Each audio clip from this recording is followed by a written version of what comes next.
my loyal subjects, to the next episode of Straight Outta Latveria.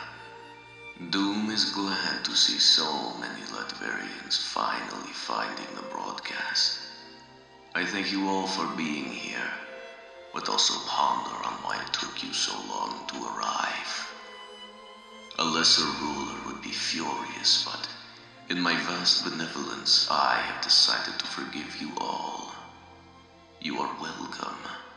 Today we shall discuss Benjamin Grimm, also known by the idiotic title, The Thing. Doom is going to be completely honest with you all. I do not despise Grimm. I believe hate is a more accurate word. While Grimm is certainly an annoyance, Doom feels that Richard is the only one deserving of my unbridled hatred. This may surprise you. Surely, you say, Doom must hate every member of the Foolish Four with all his heart. But I tell you now, Grimm is nothing but a victim of the tyrannical Reed Richards. Sure, he is foolish enough to oppose Doom, but this is a side effect of his inferior intelligence and susceptibility to manipulation. Grimm was not always the horrid creature he is today, no. His life was hijacked, taken from him and used by the most evil man to ever live. Reed Richards.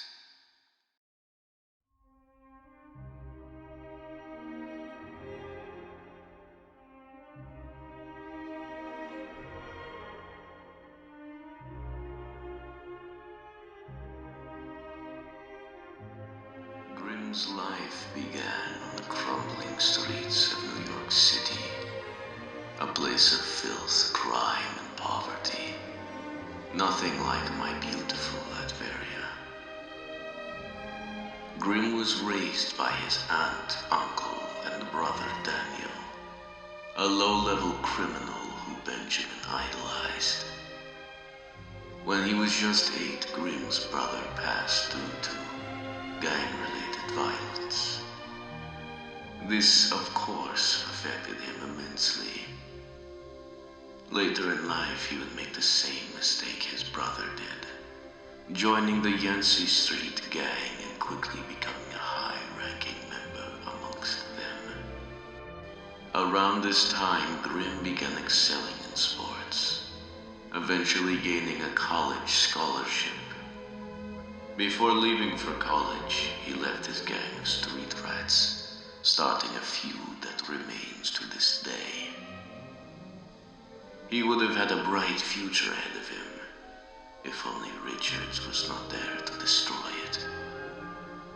The two first met in the dorm they shared. Richards quickly began to enact his depraved plan of using Grimm for his own needs. Springing his nefarious trap into action, he would attend Grimm's games of football. It was said Richards could be heard cheering for Ben the loudest. Eventually, Grimm fell for Reed's manipulation, becoming nothing more than Richards' pin-headed lapdog. At this time, I had skillfully evaded every attempt of friendship from the conniving Reed, something that he must have loathed. Soon Richard's jealousy grew to heights that almost astounded Doom.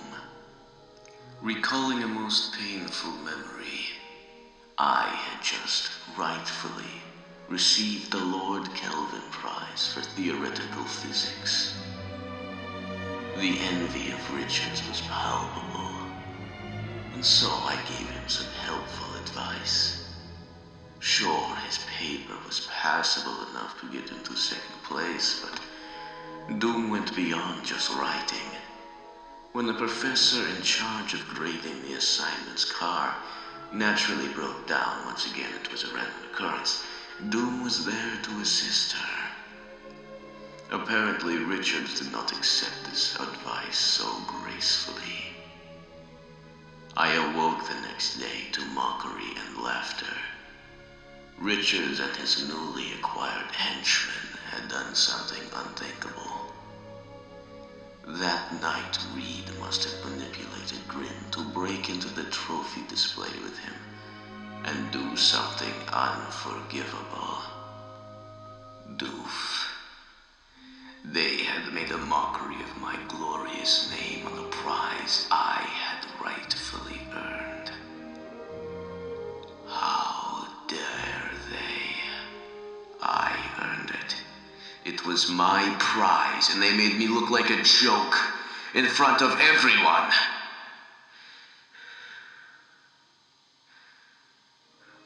But this was only the beginning, my subjects. Soon Grimm's dreams would be stolen from him, and he would become the hideous creature known as the Thing.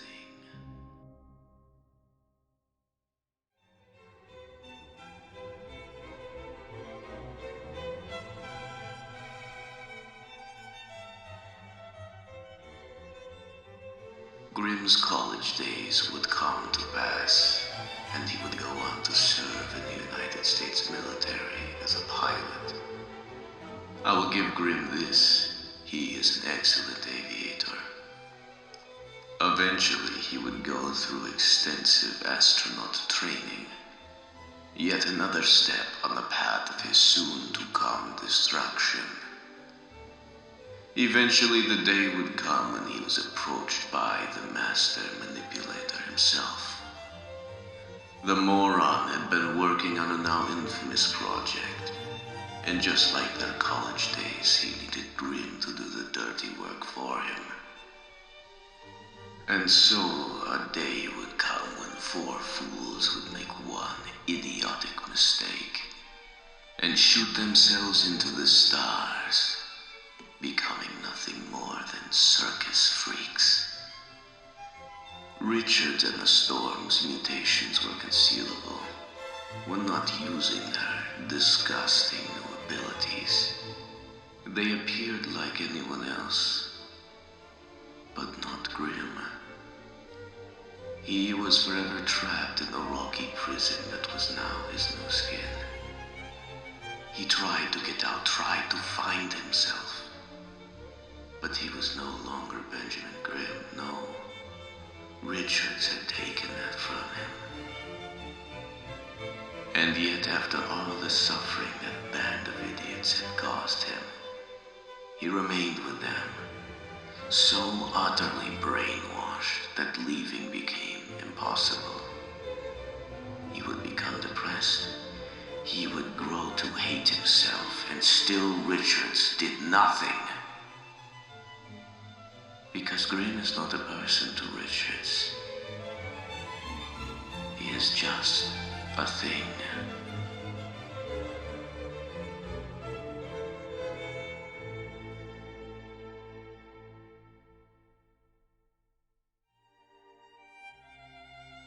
Thank you for viewing this episode of Straight Outta Latveria, my subjects.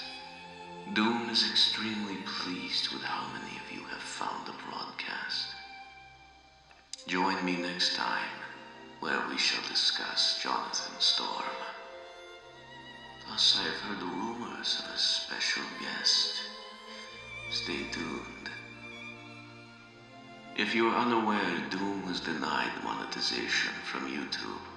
Hopefully, by the time this broadcast airs, that shall be a problem no more. Also, I have recently discovered a site known as Patreon. This site is an excellent way to pay your taxes to Doom. The more taxes you pay, the greater reward you shall receive. Doom is not expecting all of you to pay your taxes this way. By simply tuning into the broadcast, you are supporting Doom in a way that cannot be expressed through words. This is simply if you want to support your glorious leader more directly. Until next time.